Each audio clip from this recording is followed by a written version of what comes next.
ओम शांति। 4 जनवरी 2024 के ईश्वरीय महावाक्य हैं। आज के साकार मुरली का सार। ज्ञान सागर, ज्ञान दाता, सुख करता, दुख हरता, सर्वशक्तिमान बेहद के बाप ने हम बच्चों से मुरली के महावाक्यों में कहा, मीठे बच्चे, मुख्य है याद की यात्रा। याद से ही आयु बढ़ेगी, विकर्म विनाश होंगे। याद में रहने वालों की अवस्था बोलचाल बहुत फर्स्ट क्लास होगा। प्रश्न है मुरली का, तुम बच्चों को देवताओं से भी जास्ती खुशी होनी चाहिए, क्यों? उत्तर में बाबा ने कहा, क्योंकि तुमको अभी बहुत बड़ी लॉटरी मिली है। भगवान तुम्हें पढ़ाते हैं।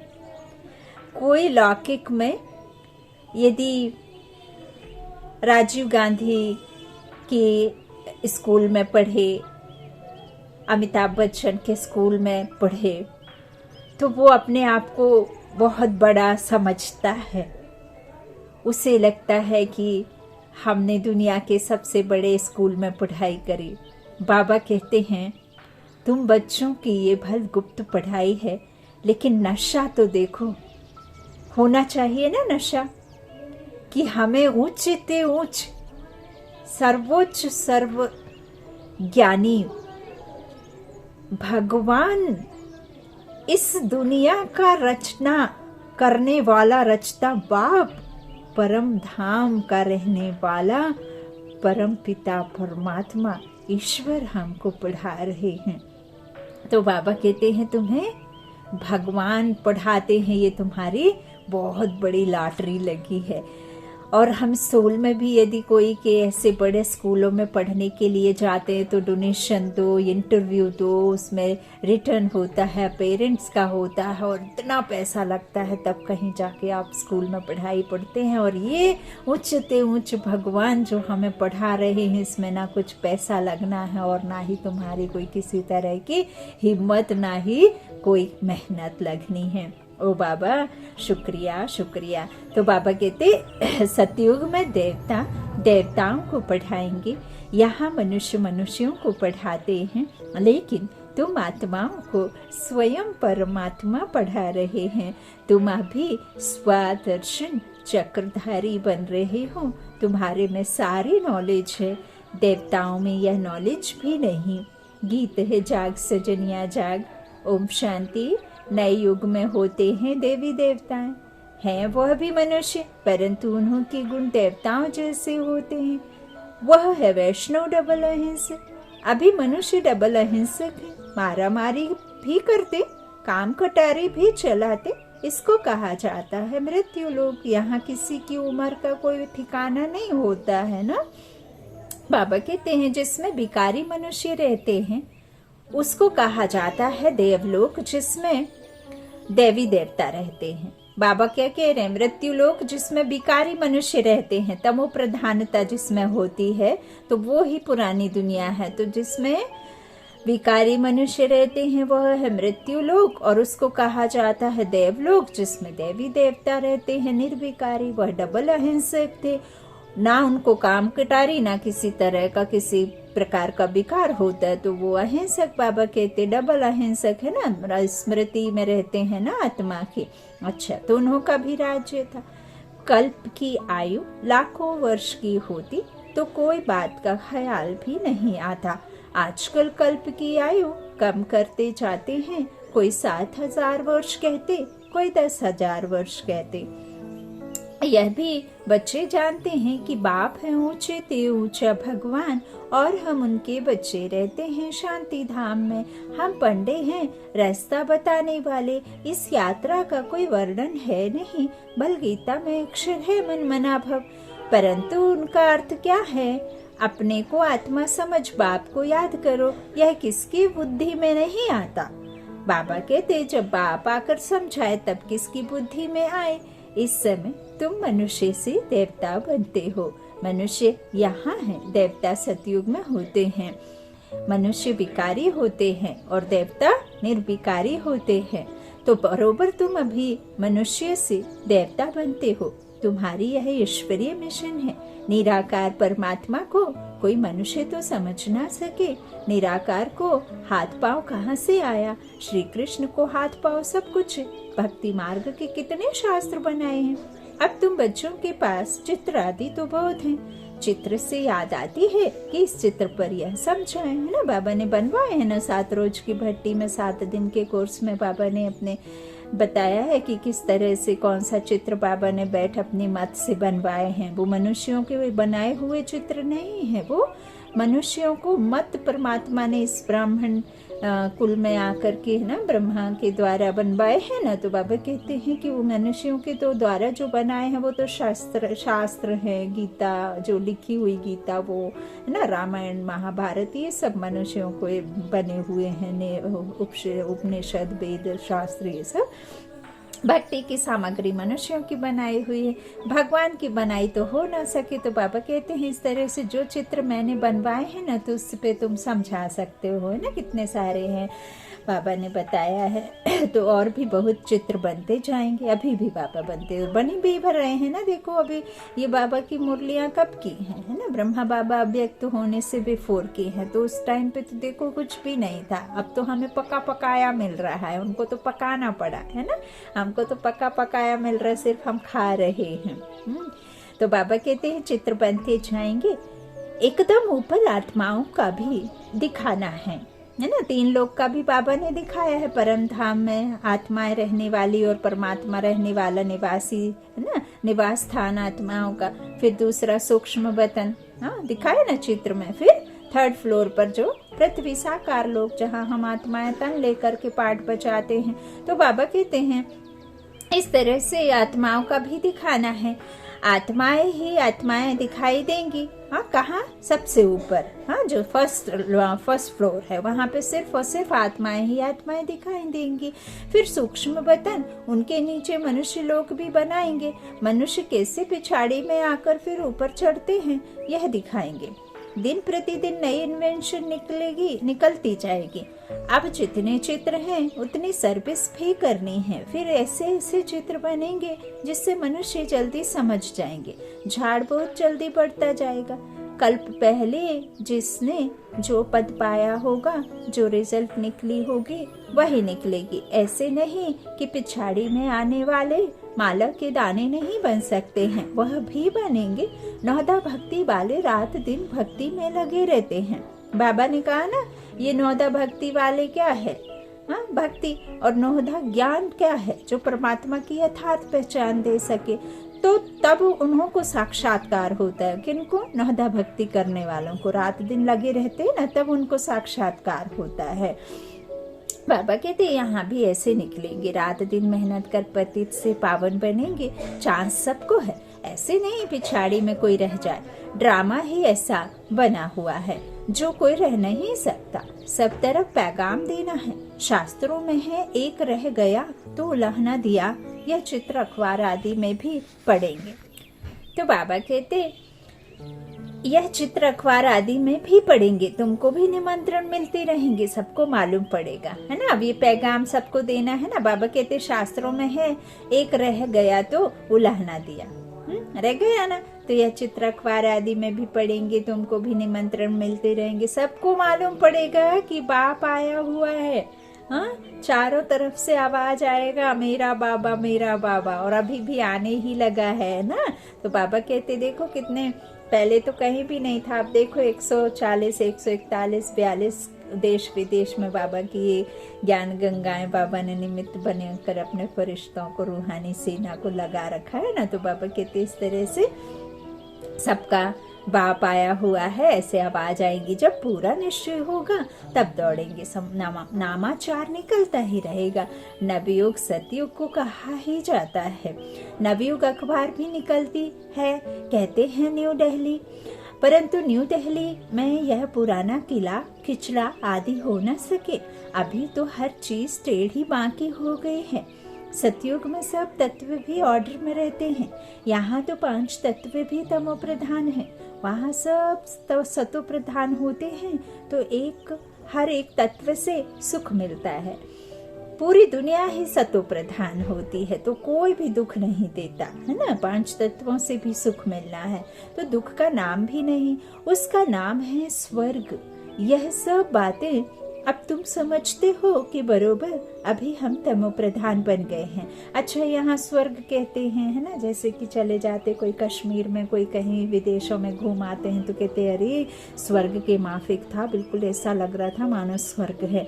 बाबा कहते हैं वहाँ जा कर के ये चकाचौंध की दुनिया जो 100 साल में निर्मित हुई है वो 100 साल में ही खत्म हो जानी है, क्योंकि ये सिर्फ जो भी हम देख रहे हैं स्थूल नेत्रों से ये 100 साल की है। आज से 20-30 साल पहले आप जाएं तो ना मोबाइल थे, ना किसी तरह का कोई मैसेज करने वाला कुछ सामान था, सिर्फ आपके पास में चिट्ठी पत्री ये सब लिखते थे।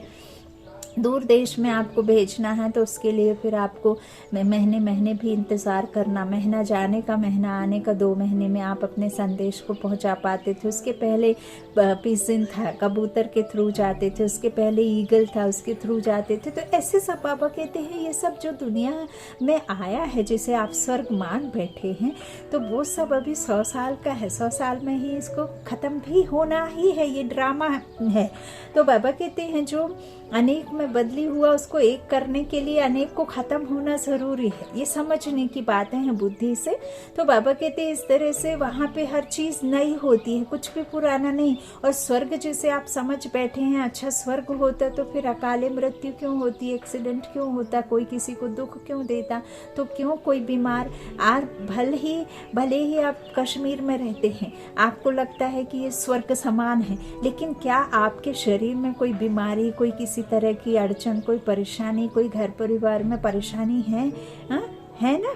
तो फिर आप सुख कैसे कहेंगे, कैसे स्वर्ग कहेंगे? तो स्वर्ग में ना अकाली मृत्यु, ना कोई विधवा, ना कोई बच्चे का एक्सीडेंट, ना कोई किसी 150 वर्ष के पहले कोई मरना, ना कोई किसी को उल्टे शब्द कहना, ना किसी को कोई गाली देना, ना किसी तरह का कोई काम विकार। ये 5 विकार तो होते ही नहीं, लेकिन किसी के मन में किसी के प्रति किसी भी प्रकार की गलत भावना, अशुभ भावना, अशुभ संकल्प खुद के लिए न दूसरों के लिए चलते ही नहीं है। पूरी दुनिया सुख देने वाली होती है। तो बाबा कहते हैं इस तरह से अभी तो यहाँ क्या है, 5 तत्व तमो प्रधान है, वहाँ सब सतो प्रधान होते हैं। हाँ, तो ऐसे टेढ़ी माँ की थोड़ी होगी दुनिया। अच्छा, तो बाबा कहते हैं हर तत्व से सुख मिलता है, दुख का नाम भी नहीं है, उसी का नाम स्वर्ग है। यह सब बातें अब तुम समझते हो कि बरोबर अभी हम तमो प्रधान बन गए हैं, सतो प्रधान के लिए पुरुषार्थ कर मंजिल पर चढ़ रहे हैं और सब अंधियारे में हैं, हम रोशनी में हैं, हम ऊपर जा रहे हैं और सब नीचे गिर रहे हैं। यह सब विचार सागर मंथन तुम बच्चों को करना है। श्री बाबा है सिखलाने वाला, वह तो मंथन नहीं करेंगे, ब्रह्मा को मंथन करना होता है। अब टीचर जो पढ़ता है वो लौकिक में भले से बुक जा करके पढ़नी हो, लेकिन अब ये ज्ञान सागर है, जिसके पास खुद ज्ञान का भंडारा है, वो भला विचार मंथन क्या करेगा? जिसको इस दुनिया में ले आना है, जाना है, उसे करना है। जिसको बनना है पवित्र, जिसको अपने अंदर की सारी कमी कमजोरियों को खत्म करना है, आत्मा को शुद्ध करना है, तो आत्मा में जमी जंक जो है विकारों की, उसे खत्म करने वाला ही विचार सागर मंथन करेगा। हाँ, तो बाबा कहते हैं इस तरह से शिव बाबा तो सिर्फ सिखलाने वाला है। अच्छा, तो ब्रह्मा को मंथन करना होता है, तुम सब विचार सागर मंथन कर समझाते हो। कोई का तो मंथन बिल्कुल नहीं चलता, पुरानी दुनिया ही याद पड़ती है। बाबा कहते हैं पुरानी दुनिया को एकदम भूल जाओ, परंतु बाबा जानते हैं नंबरवार पुरुषार्थ अनुसार राजधानी स्थापन हो रही है। बाप कहते हैं मैं आकर राजधानी स्थापन कर बाकी सबको वापस ले जाता हूँ। वह लोग तो सिर्फ अपना अपना धर्म स्थापन करते हैं, उनके पिछाड़ी उनके धर्म के आते रहते हैं, उनकी क्या महिमा करेंगे? महिमा तो तुम्हारी है। आदि सनातन देवी देवता धर्म को ही हीरो हीरोइन कहा जाता है। हीरे जैसा जन्म और कौड़ी जैसा जन्म तुम्हारे लिए गाया हुआ है। फिर तुम एक चोटी बाबा कहते एकदम चोटी से गिरकर एकदम नीचे आकर पड़ते हो। तो इस समय तुम बच्चों को देवताओं से भी ज्यादा खुशी होनी चाहिए, क्योंकि तुमको लॉटरी मिली है। तुम्हें अब भगवान पढ़ाते हैं, वहाँ तो देवताओं को पढ़ाएंगे। हाँ, वहाँ भी ऐसे नहीं है कि शिक्षा के लिए कोई स्कूल वगैरह किसी तरह का कुछ ऐसे पढ़ाने के लिए कुछ होगा नहीं, लेकिन वहाँ देवताओं को पढ़ाएंगे। हम मनुष्य को पढ़ाते, लेकिन तुम संगम युगी बच्चों को ईश्वर पढ़ाते हैं। तो यहाँ मनुष्य को पढ़ाते और तुम आत्माओं को परमपिता परमात्मा पढ़ाते हैं। फर्क हो गया ना। तुम ब्राह्मणों ने राम राज्य और रावण राज्य को भी समझा है। अब तुम जितना श्रीमत पर चलेंगे उतना उच्च पद पाएंगे। अज्ञान काल में जो करते हैं वह उल्टा ही होता है।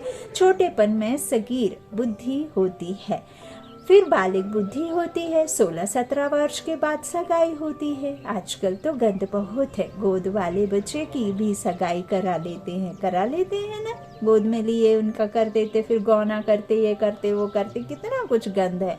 तो फिर लेना देना शुरू कर लेते हैं। वहाँ शादियाँ कितनी रॉयल होती हैं, तुमने सब साक्षात्कार किया है।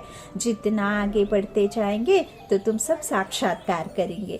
अच्छे फर्स्ट क्लास योगी बच्चों की आयु बढ़ती जाएगी। बाप कहते हैं योग से अपनी आयु बढ़ाओ। बच्चे समझते हैं योग में हम ढीले हैं, याद में रहने लिए माथा मारते हैं, परंतु रह नहीं सकते, घड़ी घड़ी भूल जाते हैं। माया तो भुलाएगी।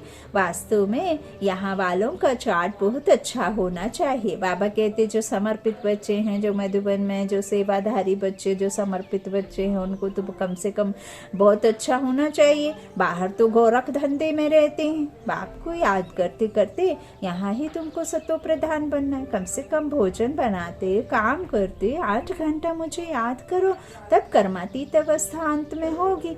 कोई कहे मैं 6-8 घंटा योग में रहता हूँ तो बाबा मानेगा नहीं। बहुतों को लज्जा आती है, चार्ट नहीं लिखते हैं, आधा घंटा भी याद में नहीं रह सकते। तो मुरली सुनना कोई याद नहीं है। देखो बाबा ने क्या दिया, कोई मुरली सुनना याद नहीं है। यह तो धन कमाते हो, याद में तो सुनना बंद हो जाता है। कई बच्चे लिख देते याद में मुरली सुनी, परंतु यह याद थोड़े ही है। बाबा खुद कहते हैं मैं घड़ी घड़ी भूल जाता हूँ। ब्रह्मा बाबा खुद कहते हैं मैं घड़ी घड़ी भूल जाता हूँ। याद में भोजन करने बैठता हूँ। बाबा आप तो अभोक्ता हो, या कैसे कहूँ बाबा आप भी खाते हो, हम भी खाते हैं। कोई बात में कहेंगे कि बाबा भी साथ है, तो बाबा कहते हैं आप तो अभोक्ता हो, ये कैसे कहूँ बाबा आप भी खाते हो, हम भी खाते हैं। कोई बात में कहेंगे कि बाबा भी साथ है। मुख्य है याद की यात्रा। मुरली की सब्जेक्ट बिल्कुल अलग है। याद से पवित्र बनते हैं, आयु बढ़ती। देखो आज बाबा ने कहा जो सिर्फ मुरली सुन करके सोचते हैं कि हमने बहुत बड़ा काम कर लिया, बाबा को जानते हैं, मानते हैं, पहचानते हैं, हाँ याद में रहते, तो बाबा कह रहे नहीं, उससे कुछ नहीं होता। याद से पवित्र बनते हैं, आयु बढ़ती है। बाकी ऐसे नहीं कि मुरली सुनी तो बाबा इसमें था ना। मुरली सुनने से विकर्म विनाश नहीं होंगे, मेहनत है।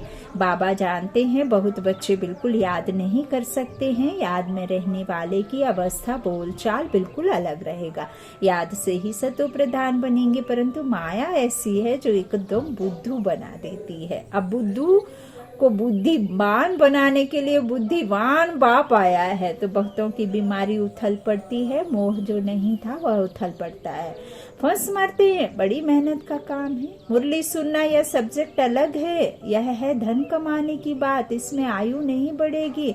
जैसे हम लौकिक में पढ़ाई पढ़ते हैं तो उसके पीछे ये रहता है कि आगे चल के हम नौकरी आदि करेंगे। नौकरी के लिए आपको इंटरव्यू देना पड़ता है, फिर आप काम करते हो, तब आप पैसे कमाते हो। कर्म करके आप ऐसे कुछ उनके हिसाब से चलते हो। हाँ, जिनके अंडर में काम करते हो उनके लिए कुछ उत्पादन करते हो, कुछ ना कुछ आप करते हो ना, प्रोडक्ट बनाते हो, तब कहीं जाके आप को पैसा मिलता है ना। तो बाबा कहते हैं कि ये जो पढ़ाई है ये धन कमाने का है, लेकिन आपको पवित्र बनना है, प्योर बनना है, अंदर की मैल हटानी है, अंतरपन में आपको शुद्धता लानी है। तो आपको याद में रहना पड़ेगा। याद में रहने से आप भी बाप के गुणों को धारण करने से गुणवान बनते जाएंगे, है ना। अब गुणों को खत्म करने का एक ही जरिया है बाप की याद में रहना, उसके संस्कार, उसकी शक्ति शक्तियां आप में आनी शुरू हो जाती हैं। तो बाबा कहते हैं मुरली सुनने से कोई भी विकर्म विनाश नहीं होंगी। मुरली तो बहुत सुनते हैं फिर विकार में गिरते रहते, सच नहीं बताते। बाप कहते हैं पवित्र नहीं रह सकते तो यहाँ क्यों आते हो? कहते हैं बाबा मैं जामिल हूँ, यहाँ आऊंगा तब तो पावन बनूंगा, यहाँ आने से कुछ सुधार होगा, नहीं तो कहाँ जाएं, रास्ता तो यही है। ऐसे ऐसे भी आते हैं, कोई ना कोई समय तीर लग जाएगा। बाबा यहाँ के लिए भी कहते हैं यहाँ कोई अपवित्र को नहीं आना चाहिए, यह तो इंद्र सभा है। अभी तक तो आस जाते थे एक दिन यह भी ऑर्डिनेंस निकलेगा, जब पक्की गारंटी कर तब अलाउ करेंगे। हाँ, गारंटी करें तब तो अलाउ करें बाबा की आओ, तो समझेंगे यह तो ऐसी संस्था है, कोई अपवित्र अंदर जा नहीं सकता। तुम बच्चे समझते हो या किसकी सभा है? हम भगवान ईश्वर सोमनाथ बाबुलनाथ के पास बैठे, वही पावन बनाने वाला है। अभी आखिरी में बहुत आ जाएंगे जो फिर कोई हंगामा आदि कर ना सके। इस धर्म के जो होंगे वह निकल आएंगे। आर्य समाजी भी हैं, हिंदू, सिर्फ मठ पंथ अलग कर दिया है। देवताएं होते हैं सतयुग में, यहाँ सब हिंदू हैं। वास्तव में हिंदू धर्म है नहीं, यह हिंदुस्तान तो देश का नाम है। तुम बच्चों को उठते बैठते चलते स्वदर्शन चक्रधारी बनना है। स्टूडेंट को पढ़ाई की याद रहनी चाहिए ना, सारा चक्र बुद्धि में है। देवताएं और तुम्हारे में थोड़ा फर्क रहा, पक्के स्वदर्शन चक्रधारी बन जाएंगे तो फिर विष्णु के कुल के बन जाएंगे। तुम समझते हो हम यह बन रहे हैं, वह देवताएं फाइनल हैं। तुम फाइनल तब होंगे जब कर्मातीत अवस्था हो। शिव बाबा तुमको स्वदर्शन चक्रधारी बनाते हैं, उनमें नॉलेज है ना, वह है तुमको बनाने वाले, तुम हो बनने वाले। तो भक्त और भगवान में फर्क तो है ना। तो बाबा कहते हैं, बाबा ने मुरलियों में कई दफा कहा कि जो गुरु आदि होते हैं वो आपको चेला बनाते, फॉलोअर्स बनाते, लेकिन यहाँ भगवान हमें क्या बनाते हैं? भगवान समान बनाते हैं, है ना। तो भगवान कहते हैं कि वह है सिर्फ बाबा में तो नॉलेज है और तुमको वो बनाते हैं। हाँ, तुम बनने वाले हो तो ब्राह्मण बन फिर देवता बनेंगे। अब यह अलंकार तुमको कैसे दें? अब तुम पुरुषार्थी हो, फिर तुम विष्णु के कुल के बनते हो। सतयुग वैष्णव कुल है ना, यहाँ थोड़े ना कोई वैष्णव है। तो ऐसा बनना है तुमको, तो मीठा बनना है। ऐसा वैसा अक्षर बोलने से ना बोलना अच्छा है। आड़ा तिरछा उल्टा सीधा दुखी करने वाले शब्दों से अच्छा कि आप बोलो ही मत। हाँ, शांत कहते ना, मौन तभी अच्छा जब आपका मौन से सुंदर शब्द हो। तो एक दृष्टांत है, दो लड़के थे, सन्यासी ने कहा मुख में मुलारा डाल लो, कभी निकालना नहीं, रेस्पॉन्ड मिल ना सके। 5 विकारों को जीतना कोई मासी का घर नहीं है। कोई तो अपना अनुभव भी बताते हैं, हमारे में बहुत क्रोध था, बहुत कम हो गया, बहुत मीठा बनना है। कल तुम इन देवताओं के गुण गाते थे, आज तुम समझते हो हम यह बन रहे हैं। नंबर वार ही बनेंगे, जो सर्विस करेंगे उनका नाम जरूर बाबा भी लेंगे। रास्ता बताना चाहिए, हम भी पहले कुछ नहीं जानते थे, अब कितनी नॉलेज मिली है। जो अच्छी रीति धारण नहीं करते तो उनकी रिपोर्ट आती है, बाबा इनमें तो बहुत क्रोध है। बाबा जानते हैं यह रूहानी सर्विस नहीं कर सकते, तो फिर स्थूल सर्विस बाबा की याद में रहकर सर्विस करें तो अहोभाग्य। 1-2 को याद दिलाते रहो, याद से बहुत बल मिलेगा। याद करने वाले को फिर चार्ट रखना चाहिए, रखना है। चार्ट से मालूम पड़ जाता है हर एक को। बाबा सावधान करते रहते, विश्व में शांति बहुत मांगते हैं, हर कोई चाहता जरूर कभी विश्व में शांति थी, तभी तो याद आ गई। तो सतयुग में अशांति की कोई बात भी नहीं। स्वीट बाप, स्वीट बच्चे सारे विश्व को स्वीट बनाते हैं। अब स्वीट कहाँ है? मौत ही मौत लगा पड़ा है। यह खेल अनेक बार होता है और होता ही रहेगा, एंड हो नहीं सकती, चक्र फिरता रहता। अच्छा, मीठे मीठे सी कीला दे बच्चों प्रति माता पिता बाप दादा का याद प्यार और गुड मॉर्निंग। रूहानी बाप के रूहानी बच्चों को नमस्ते। हम रूहानी बच्चों के रूहानी माता पिता बाप दादा को याद प्यार और गुड मॉर्निंग। शुक्रिया बाबा, शुक्रिया। धारणा के लिए मुख्य सार, पहला बाबा ने कहा विकर्म विनाश करने व आयु को बढ़ाने के लिए याद की यात्रा में जरूर रहना है। याद से ही पावन बनेंगे, इसलिए कम से कम 8 घंटा याद का चार्ट बनाना है। देखिए लौकिक में भी यदि धन आपको अच्छे तरीके से कमाना है तो 8 से 10 घंटे 12 घंटे शिफ्ट ड्यूटी में 12 घंटे है ना, नहीं तो 8 घंटे ऐसे कमाई करते और अच्छा काम करेंगे, अच्छा तरीके से बॉस का मन जीतेंगे, अपने कार्य से लोगों का मन जीतेंगे, तब तो फिर आपको ज़्यादा अधिक मान सम्मान पैसा धन सब मिलता है। तो यहाँ भी तो यही है, बाबा की पढ़ाई में बाबा की याद में रहोगे तब तो बाबा के पास बाबा के साथ पहुँचोगे। बाबा कहते इस तरह से 8 घंटा याद का चार्ट बनाना है। दूसरा, देवताओं समान मीठा बनना है। ऐसा वैसा कोई शब्द बोलने की बजाय ना बोलना अच्छा है। रूहानी व स्थूल सर्विस करते बाप की याद रहे तो अहो भाग्य। वरदान ले लो, सेवा में रहते कर्मातीत स्थिति का अनुभव करने वाले तपस्वी मूर्त भव। समय कम है और सेवा भी बहुत है। सेवा में ही माया के आने की मार्जिन रहती है। सेवा में ही स्वभाव संबंध का विस्तार होता है। स्वार्थ भी समाया होता है। उसमें थोड़ा सा बैलेंस कम हुआ तो माया नया नया रूप धारण कराएगी। इसलिए सेवा और स्वास्थिति के बैलेंस का अभ्यास करो। मालिक हो कर्मेंद्रियों रूपी कर्मचारियों से सेवा लो। मन में बस एक बाबा, दूसरा ना कोई। यह स्मृति मर्ज हो तब कहेंगे कर्मातीत स्थिति के अनुभवी तपस्वी मूर्त। स्लोगन है, कारण रूपी नेगेटिव को समाधान रूपी पॉजिटिव बनाओ। कारण रूपी नेगेटिव को समाधान रूपी पॉजिटिव बनाओ। अव्यक्ति साइलेंस द्वारा डबल लाइट फरिश्ता स्थिति का अनुभव करने के लिए किसी भी प्रकार के व्यर्थ और नेगेटिव संकल्प बोल व कर्म से मुक्त बनो। व्यर्थ व नेगेटिव यही बोझ सदा काल के लिए डीप साइलेंस का अनुभव करने नहीं देता। अव्यर्थ बोझ से सदा हल्के बन डबल लाइट फरिश्ता बनो। अच्छा, ओम शांति। शुक्रिया बाबा, शुक्रिया आप सभी भाई बहनों के स्नेह का प्यार।